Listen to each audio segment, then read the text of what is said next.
Hello, everyone. There have been a lot surrounding Chris Ngige, former governor of Anambra State, from the attack that happened to him, where his convoy was attacked some months ago, and then you're hearing of that he was abducted. A few days ago, the story broke that he was abducted. Now we're hearing that he's in EFCC custody, and you begin to wonder what is all of these things that are happening.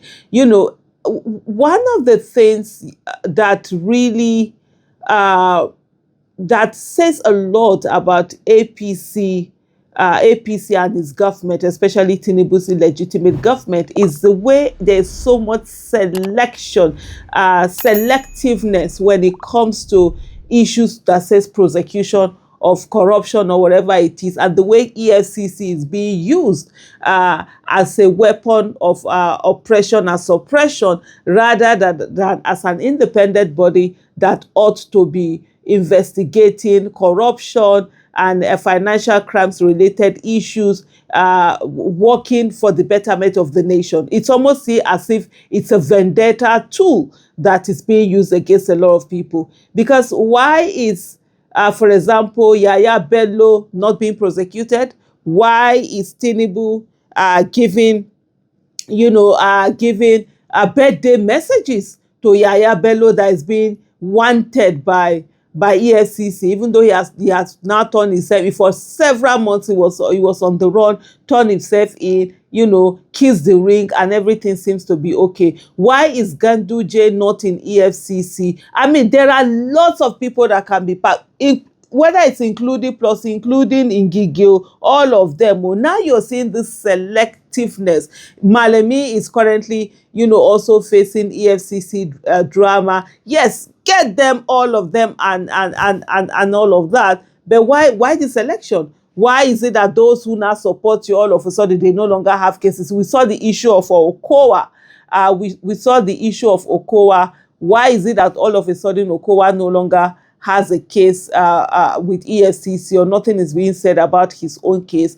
But meanwhile, these are cases that were being done before, where EFCC was after him. So these are things that beg for answers. These are questions that beg for answers. But let's look at the cable where it says ex-minister Ngige in EFCC custody, says aide.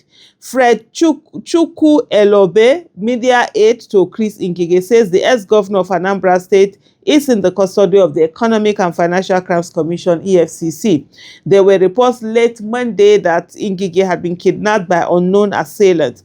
Chukwu Elobe said he had received multiple calls from friends and journalists seeking clarification on the alleged, abduction. And if EFCC is going to take someone, why are you behaving like terrorists? Why are you behaving like kidnappers? Why are you behaving like criminals? Send the person an invite, come in a way that everybody knows this is not that you just bundle somebody, throw them in, this thing, and just begin to, give people panic attack on the way you operate. Do things within the ambit of the law. You are set up constitutionally. Follow your constitutional responsibilities and duty, and execute them the way the constitution has laid down. But right now what we see is that EFCC on its own has become a vendetta tool that is used by corrupt politicians who happen to hold offices, whether they are elected or appointees, and use them against people. And this is something that Tinubu has really perfected in the way that he has done. You saw the time where the Speaker of Lagos State, when he was removed and there were corruption cases against him, and then it was reported there were words from Remi Tinubu, probably Tinubu himself, and all of a sudden that whole case is dropped. Why do we have all of this selective corruption investigation going on by EFCC? I've been receiving calls in the past hour from friends and journalists seeking the veracity of the news making the rounds that His Excellency Dr. Chris Ngige, former governor of Anambra State and immediate past Minister of Labour and Employment, has been kidnapped, he wrote on Facebook. Ngige is with the EFCC. He was not abducted or kidnapped. The aide said details will be provided in due course. Dele Oyewale, EFCC spokesperson, did not respond to calls or text messages when the cable reached out to him for confirmation. On November 27, the ex-minister's convoy was attacked along the Nkpo Nnobi road in Idemili North local government area of Anambra State. During the attack, gunmen disguised in police and army uniforms opened fire on the convoy escort, killing a woman who was recording the incident and injuring a police officer and other civilians. Ngige was not in the convoy at the time. So you see all of these things, and you really then begin to wonder what the heck, is going on in all of this. And it still comes back to the same thing that I've said before. You cannot have selective justice. Some people cannot be punished for the same crime, while some people are away on the same crime. If you look at the case of former governor of Kano State, Ngige, where the state has even gone against him to say, hey, look, this man, we have corruption case against him. But nothing has been done because he kisses the ring of Tinubu. And you're having people, the moment you join APC, you sing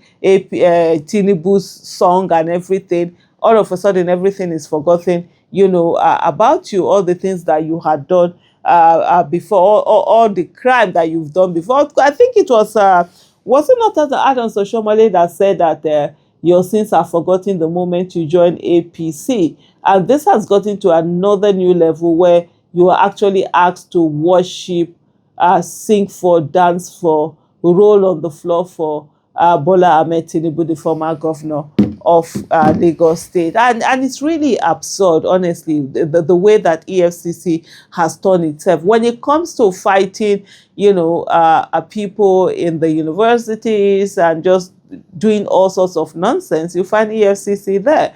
But when it comes to really fighting the corruption, the corruption of the corruption, because most of the time it's elected officials, appointees that do this abominable corruption that is just mind-boggling. It's just mind-boggling. They do not do anything about it, or they wait for the body language or instruction from those in office, and currently from the like of Tinubu, Remi, and what have you not. And that's what they seem to follow and go on it. And these are the reports that are out there, and it's really quite annoying that EFCC on its own has allowed itself to be done. And usually this thing, they will start with the person that you don't like, and like, oh, okay, yes, they are punishing that person. Oh, yeah, they are doing this. Then gradually, it comes to even the ones that have not done anything. And because you supported them when they were doing injustice, so that one you don't like, you no longer have mouth to support, to criticize them when they are doing injustice. You can see that it's injustice. So if we're going to be fighting against corruption and prosecuting people, can we do it holistically all around everybody and not selectively? Thank you so much for watching. Bye.